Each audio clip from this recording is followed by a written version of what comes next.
It's a very unusual car. Some people find it frightening and other people find it fascinating. It's a very special car to drive.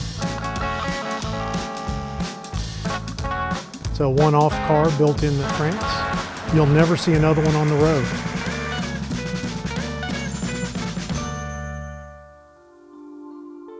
Everyone knows that you're coming. It's as loud as a small airplane, and it steers more like a boat or a forklift than an automobile. Constructed in France in 1932, this one-of-a-kind propeller-driven car was rediscovered in a barn in 2000, having been abandoned there by its original owner. Found in terrible condition, it's now been lovingly restored with as many original parts as possible, plus a modern and much more powerful Citroen GS engine. The French, for whatever reason, decided that propeller-driven cars might be a great thing.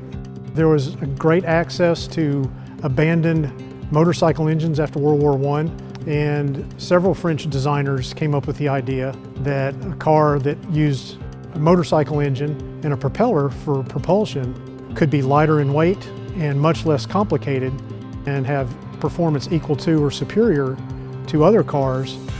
So our 1932 Helicron started out with a regular car chassis, and what they did is they just turned the chassis around so the engine cradle is in the front now and it steers at the back.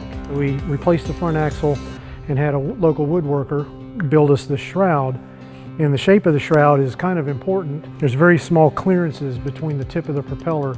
You don't want to spill too much air out because then you lose some of your propulsion. The propeller hub is directly coupled to the crankshaft of the engine, and the profile of the propeller is a fixed prop and it's a climbing pitch, so it gives us some power from a dead stop rather than high speed capabilities.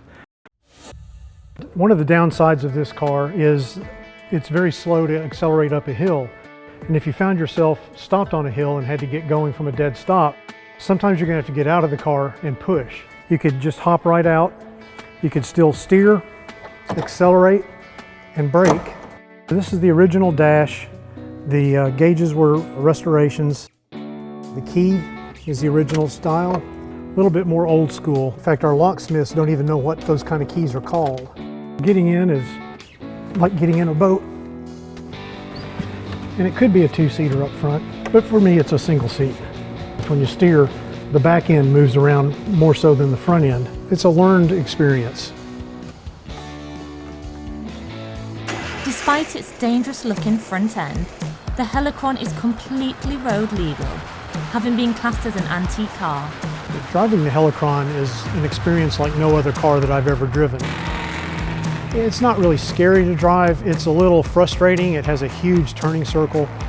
It's pretty easy as you're moving along to move the back end and possibly hip check a wall or a curb. Acceleration is very slow. It's very much a momentum machine, not an accelerating machine.